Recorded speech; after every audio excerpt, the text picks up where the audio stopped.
An eye-opening snapshot of the housing crisis in the South Bay. A new report found that homelessness is rising, but not necessarily in the cities that you might expect. Homeless RV camping has been a problem in Eugene for years, and in an hour and a half, city leaders are going to host a public hearing. There are millions of Americans who still wake up early, go to work, and do everything they're told they're supposed to do. And at night, they sleep in RVs parked wherever they won't get noticed. Not because they chose this life, but because housing quietly slipped out of reach. RVs have become the last barrier between stability and the street. And as 2026 approaches, that barrier is starting to fail. The number of Americans living full-time in RVs has reached crisis levels. Conservative estimates from housing researchers place the figure at 800,000 people, while broader analyses that include seasonal and informal RV dwellers push the number past 1 million. This population includes retirees, disabled individuals, single workers, families with children, and seniors on fixed incomes. Unlike traditional homelessness counts, RV residents are often excluded from official statistics because they are not sleeping on sidewalks or in shelters. As a result, the scale of the issue is systematically underreported. Vehicle-based housing has increased sharply since 2020. Census data shows that over 4 million Americans report non-traditional housing arrangements, including RVs, vans, and converted vehicles. In western states like California, Arizona, Oregon, and Washington, some counties estimate 10 to 15% of their homeless population lives in vehicles, with RVs making up the largest share. Rural areas are seeing similar growth as mobile living spreads beyond major cities. What makes this number especially alarming is the speed of growth. RV sales surged during the pandemic, with over 600,000 new RVs sold in 2021 alone.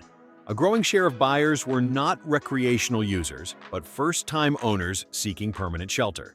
As housing costs continue rising faster than wages, RVs have become an unofficial pressure valve for the housing market. The scale now rivals mid-sized U.S. cities, signaling a systemic housing failure rather than a fringe lifestyle trend. RV living was once framed as freedom, travel, and minimalism.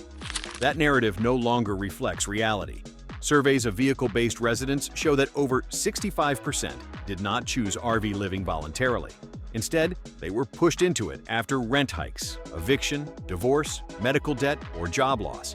For many, the transition was abrupt, occurring within 30 to 90 days of losing stable housing. Financial barriers make re-entry into traditional housing extremely difficult. Median apartment rents now require tenants to earn a 3 times monthly rent, meaning an $1,800 apartment demands a $5,400 monthly income. Nearly 44% of U.S. workers earn less than $50,000 per year, making qualification impossible in many metro areas. Security deposits, application fees, credit checks, and background screenings further block access, even for employed individuals. RV living fills a gap because it avoids these gatekeepers. A used RV can be acquired for $8,000 to $25,000, far less than the upfront cost of leasing an apartment. Monthly expenses appear lower initially, but many residents enter RV living believing it is temporary, only to remain trapped for years. Studies show that once someone transitions into vehicle housing, over 50% remain there longer than 24 months. This shift marks a fundamental change. RV living is no longer about choice or adventure. It is increasingly a survival strategy created by structural housing and income mismatches that leave working Americans with nowhere else to turn. The affordable housing crisis did not emerge suddenly. It accelerated after 2020. Home prices rose 40 to 60% nationally between 2020 and 2024, while rents increased 25 to 35%, depending on region. During the same period, real wages grew only 5 to 7%, meaning income failed to keep pace with housing costs. This gap is the central driver pushing people into alternative housing like RVs. The U.S. currently faces a shortage of over 7 million affordable housing units for low and moderate income households. Construction has failed to close this gap due to zoning restrictions, rising material costs, labor shortages, and high interest rates. In 2023 alone, the average cost to build a new apartment unit exceeded $300,000, making affordability nearly impossible without heavy subsidies. Interest rates compound the problem. Mortgage rates hovering between 6.5 to 7.5% have locked millions out of home ownership, while landlords pass higher financing costs onto renters. Property taxes and insurance premiums have surged, leading to rent hikes even in previously affordable regions. Eviction filings are also climbing. By late 2024, eviction rates in many cities exceeded pre-pandemic levels by 15 to 25%. Once evicted, renters face blacklisting that can last years.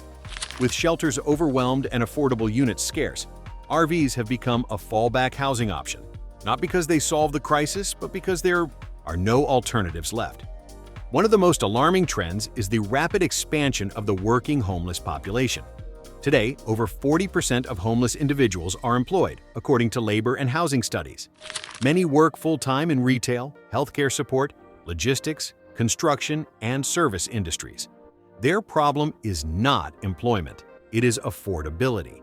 Wages at the lower and middle end of the labor market have stagnated. The federal minimum wage remains $7.25, unchanged since 2009, while even $20 to $25 per hour is insufficient in many metro areas. A worker earning $22 per hour brings in roughly $3,500 per month before taxes, often below rental qualification thresholds. Credit damage plays a major role. Medical debt, student loans, or a single missed rent payment can destroy rental eligibility. More than 100 million Americans carry medical debt, and landlords increasingly use automated screening systems that instantly reject applicants. For these workers, RVs offer a workaround: housing without algorithms. Commutes reveal the scale of the issue. Surveys of RV residents show that many park near warehouses, hospitals, ports, and distribution hubs. These are not unemployed individuals. They are embedded in the economy, but excluded from housing. This growing class highlights a dangerous disconnect. America can function with low-wage labor, but no longer provides places for those workers to live. The working homeless represent a system failure, not individual failure. RVs have become America's unofficial backup housing system because they exist at the intersection of affordability, speed, and autonomy. When housing loss occurs, an RV can be acquired and occupied within days, bypassing months-long wait lists for shelters or affordable housing programs. For someone facing eviction, this immediacy is critical. Cost structure is a major factor. Apartment move-in costs often exceed $6,000 to $8,000 when factoring in deposits, fees, and first and last month's rent. By contrast, a used RV purchased with cash avoids ongoing lease obligations. Even with monthly expenses like fuel, insurance, and maintenance, many perceive RVs as financially survivable. Mobility is another reason. RVs allow residents to relocate for work, avoid hostile enforcement zones, or seek seasonal climates. This flexibility is crucial as cities adopt stricter anti-homeless ordinances. RVs also provide privacy and security compared to shelters, which many people avoid due to theft, violence, or overcrowding. However, this solution is fragile. RVs are not designed for permanent habitation at scale. They rely on infrastructure like parking, waste disposal, and utilities that cities have not expanded. What began as an individual coping mechanism has evolved into a nationwide housing substitute. As more Americans fall through the housing system, RVs have quietly absorbed the impact, masking the severity of the crisis rather than resolving it. As RV living expands, local governments are responding with enforcement rather than accommodation. Since 2022, hundreds of U.S. cities have passed or expanded vehicle habitation bans, overnight parking restrictions, and time-limited parking ordinances. These laws often prohibit sleeping in vehicles, even if the vehicle is legally registered and parked. Fines range from $50 to over $1,000, and repeated violations can lead to towing and impoundment. Towing is devastating financially. The average tow and impound fee ranges from $500 to $3,000, often exceeding the RV's remaining value. Once impounded, many owners cannot retrieve their vehicle, effectively losing both transportation and housing overnight. Cities justify these policies using sanitation, safety, or neighborhood complaints, but few provide alternative parking options. Enforcement intensity is increasing heading into 2026. Budget shortfalls are pushing municipalities to rely more heavily on fines and citations. At the same time, residents are pressuring officials to clean up streets, creating political incentives to remove RVs rather than support occupants. Court rulings that once limited enforcement, such as requiring shelter availability, are being narrowed or sidestepped through technical definitions. The The result is displacement, not resolution. RV dwellers are forced to move repeatedly, often every 24 to 72 hours, increasing fuel costs, stress, and mechanical wear. This constant mobility destabilizes employment, healthcare access, and schooling for families. What looks like a local nuisance issue is becoming a nationwide enforcement cycle that deepens housing insecurity. RV parks were once the stabilizing anchor for long-term RV living. That anchor is disappearing. Monthly RV park rates that averaged $400 to $600 a decade ago now commonly exceed $1,200 to $2,000, especially near metro areas. In high-demand regions, prices rival or exceed apartment rents without tenant protections. Availability is an even bigger problem. Many parks operate at 95 to 100% occupancy, with waitlists stretching months or years. Age restrictions like 55+, rig age limits, income verification, and credit checks exclude many people who need housing the most. Some parks outright ban long-term stays, enforcing short maximums like 14 or 30 days. Ownership trends are driving this shift. Private equity firms and real estate investment groups have acquired thousands of RV parks, repositioning them as upscale resorts. Amenities are upgraded, but rates increase sharply, and permanent residents are pushed out. This mirrors what happened to mobile home parks nationwide. For RV dwellers priced out of parks, the alternative is street parking, industrial zones, or remote land, often illegal or unsafe. This transition increases conflict with cities and accelerates enforcement actions. RV parks are no longer functioning as affordable housing buffers. They are becoming luxury recreational assets. As this transformation continues, the gap between RV ownership and legal places to live is widening rapidly, setting up a housing bottleneck heading into 2026. The financial viability of RV living is collapsing under rising ownership costs. RV insurance premiums have surged 20 to 40% since 2022 due to increased claims, natural disasters, theft, and aging fleets. Some insurers are exiting markets entirely, leaving owners with limited or unaffordable options. Without insurance, registration is impossible in many states. Registration and compliance costs are also climbing.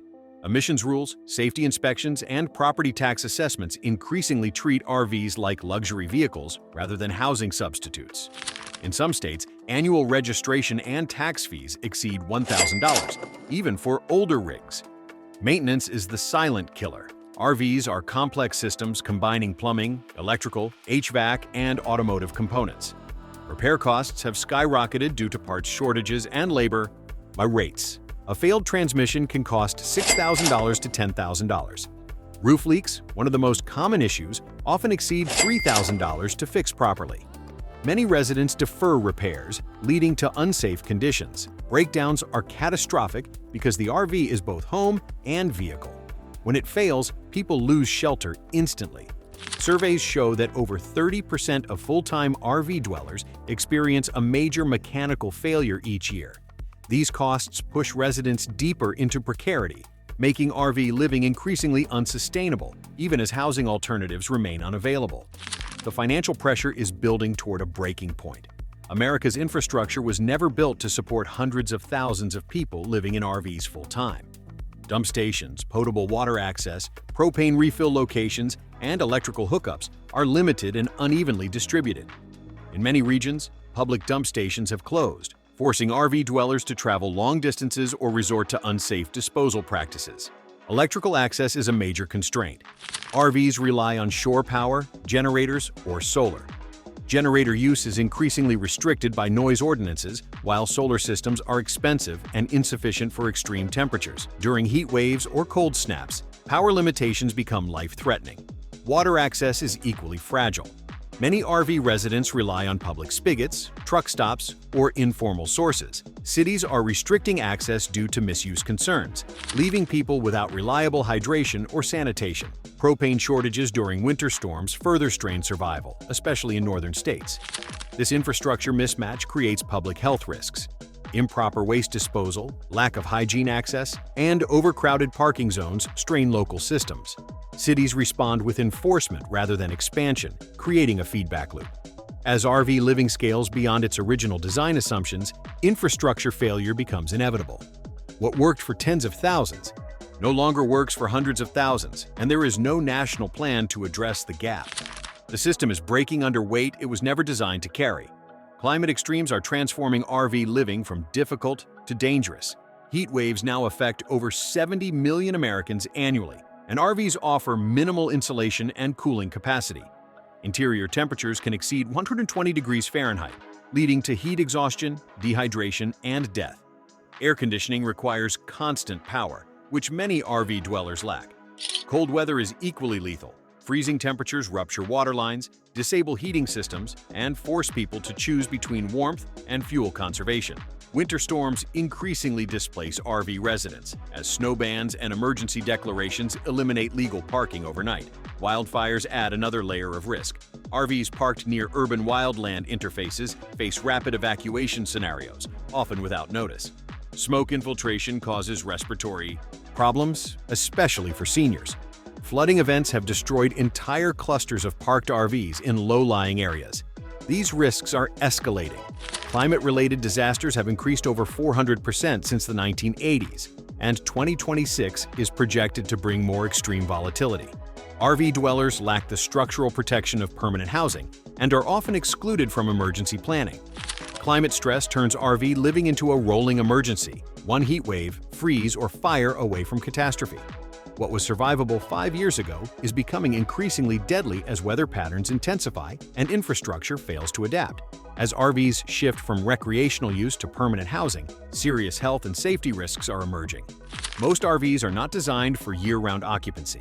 Insulation is thin, ventilation is limited, and systems are built for intermittent use. Over time, this creates hazardous living conditions. Mold growth is widespread due to condensation, leaks, and poor airflow. Studies of vehicle-based housing show over 40% report chronic moisture or mold issues, which are linked to respiratory illness, fatigue, and immune suppression. Carbon monoxide risk is another major danger. RVs rely on propane heaters, stoves, and generators. Improper ventilation or aging components can cause deadly gas buildup. Carbon monoxide poisoning incidents among RV dwellers rise sharply during winter months, especially when people seal vents to conserve heat. Electrical fires are also common. DIY wiring, overloaded circuits, and aging converters contribute to fire risk. Fire departments report thousands of RV-related fires annually, many resulting in total loss. Sanitation compounds health problems. Limited access to showers, clean water, and waste disposal increases infection risk. For people with chronic illnesses, disabilities, or mobility issues, these conditions are especially dangerous. Unlike apartments, RVs have no building code inspections for habitability once sold. These risks accumulate quietly.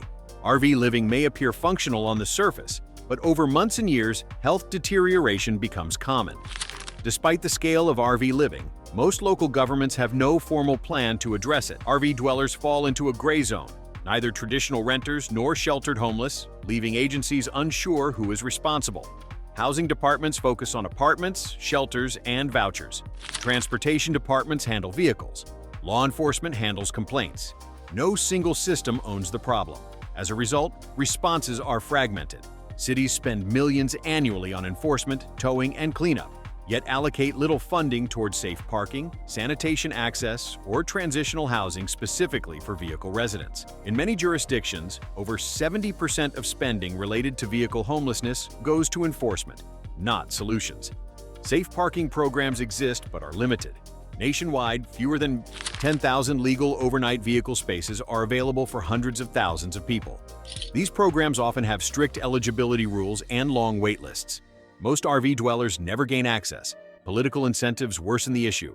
RV residents lack voting power, visibility, and advocacy compared to homeowners. Officials face pressure from residents demanding removal, not accommodation. Without state or federal mandates, cities default to short-term containment strategies. This policy vacuum ensures the problem grows. RV living continues because housing is unavailable, but cities treat it as a violation to be managed rather than a population to be housed. Heading into 2026, this lack of strategy is one of the biggest drivers of escalation. Several converging forces make 2026 a likely inflection year for RV living. First, economic volatility is increasing. Layoffs in tech, logistics, retail, and healthcare support roles are expanding, with economists warning of prolonged labor instability. Even short-term job loss can trigger housing collapse for renters living paycheck to paycheck. Second, commercial real estate stress is spilling into residential markets. Office and retail defaults are pressuring banks, tightening credit, and reducing construction financing. Fewer new housing units are coming online just as demand rises. Housing shortages are expected to deepen through 2026. Third, pandemic-era protections are fully gone. Emergency rental assistance, eviction moratoriums, and expanded benefits have expired. Evictions are accelerating and recovery options are limited. Once displaced, many renters cannot re-enter the market. Fourth, enforcement momentum is building. Cities are coordinating regionally to prevent RV displacement spillover, closing off legal parking options simultaneously. This removes mobility as a coping mechanism. Finally, climate volatility is intensifying. Heat storms and disasters will strain already fragile RV living systems. These pressures intersect in 2026, creating conditions where RV living may no longer function as a pressure valve. Instead of absorbing housing failure, the system may collapse entirely, forcing mass displacement, vehicle loss, and deeper homelessness. The question is not if, but when the breaking point arrives. Older Americans are increasingly represented among RV dwellers. Fixed incomes from Social Security average around $1,900 per month, far below rental costs in most regions. At the same time, seniors face rising property taxes, insurance premiums, and medical expenses. Many are forced to sell homes or exit rentals after a single financial shock. Housing options for seniors are limited. Affordable senior housing has wait lists measured in years. Assisted living costs often exceed $4,000 to $6,000 per month, making them inaccessible to most retirees. RVs become a last option for independence and shelter. The risks are severe. Aging bodies are more vulnerable to heat, cold, and poor air quality. Mobility limitations make emergency evacuation difficult. Medical equipment requires reliable power that RVs often cannot provide. Missed medications, disrupted care, and isolation increase sharply. Surveys show a growing number of RV dwellers over age 60 living alone, often far from family support. As the population ages, this trend will accelerate. The U.S. is not prepared for a senior housing crisis that plays out in parking lots and industrial zones rather than retirement communities. RV living is quietly becoming a retirement fallback, not by design, but by default. The consequences for this vulnerable population are growing more severe as enforcement intensifies and infrastructure fails. As RV living becomes more visible, public attitudes are hardening. Media narratives increasingly associate RVs with blight, crime, and disorder, regardless of who is living inside them. This framing drives political action. Neighborhood complaints rise, and elected officials respond with stricter enforcement rather than nuanced policy. Data shows perception often diverges from reality. Many RV dwellers are employed, sober, and law-abiding. However, a small number of high-profile incidents shape public opinion. Once RV living is framed as a public safety issue, tolerance collapses quickly. This shift matters because perception drives policy. Cities adopt zero-tolerance approaches, expand exclusion zones, and remove discretion from enforcement officers. RV dwellers lose informal agreements and previously tolerated spaces. Social stigma also increases isolation, making it harder to access services or community support. As perception worsens, RV living becomes less survivable, even for those following rules. The loss of public goodwill removes the last buffer protecting vehicle residents from aggressive displacement. By 2026, narrative pressure may matter as much as economics in determining who is allowed to remain housed. Public opinion is shifting from sympathy to hostility, and that shift is accelerating enforcement actions nationwide. What was once tolerated is now criminalized, and the political will to find solutions is evaporating. If current trends continue, RV living will enter a full-scale crisis phase. More people will turn to RVs as housing while fewer legal places exist to park them. This mismatch leads to mass displacement rather than stability. Towed or abandoned RVs will increase, stripping people of both shelter and transportation. Homeless systems will be overwhelmed. Shelters are already at capacity, and RV dwellers often bypass them entirely. When RV living collapses, there is nowhere else to go. Street homelessness rises sharply. Economic consequences follow. Workers lose the ability to stay employed due to constant displacement. Healthcare costs increase as untreated illness spreads. Emergency services bear the burden instead of housing systems. Most importantly, RV living will stop, functioning as a hidden buffer masking housing failure. Once it breaks, the crisis becomes unavoidable and visible. By late 2026, without intervention, America may face a vehicle housing collapse layered on top of an already broken housing market, forcing a reckoning that can no longer be ignored. The choice is clear. Either housing policy adapts to meet the scale of need, or the crisis escalates beyond containment. RV living was never meant to be a national housing solution. It is a symptom of systemic failure, and that failure is accelerating toward a breaking point that will reshape how America understands homelessness entirely. What's happening right now isn't temporary. It's the beginning of something America hasn't faced before. In the next video, we're breaking down where RV living is already being shut down and what that means for people trying to survive. If you've seen this happening where you live, leave a comment. Those stories matter, and if you want to keep understanding what's really happening beneath the headlines, subscribe and stay with us.